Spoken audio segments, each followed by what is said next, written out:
Welcome to your weekday cup of the Word. We are in 2 Peter chapter 2, and it is a hard chapter.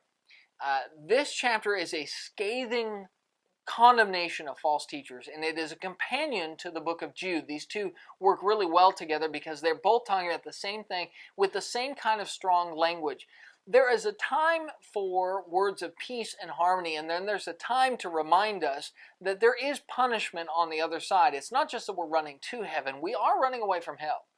And 2 Peter chapter 2 is the running away from hell chapter. He talks about how God is willing to punish the wicked.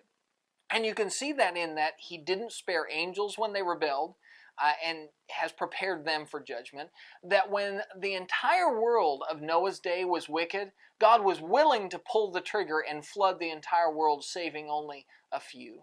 And that if he would do that, we better believe he will do it with us too. That we are not outside of the realm of judgment. We can't think we get a free pass. And false teachers, that is exactly why you need to be wary of them, because they lead you down a path of judgment instead of grace.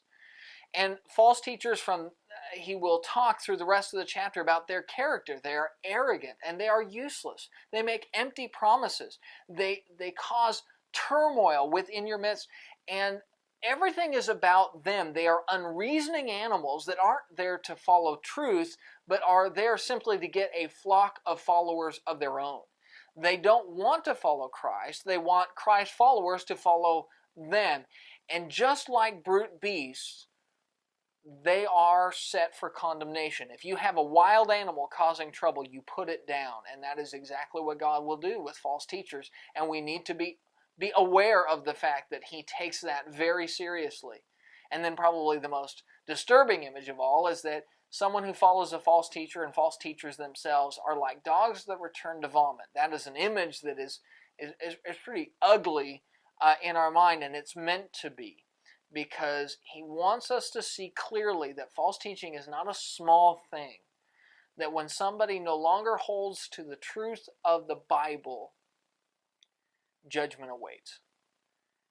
Just like we're running to heaven, we're also running away from hell. And sometimes it's nice to be reminded, hey, yeah, there are flames on the other side. That's your daily cup. We'll see you next week. Have a great day.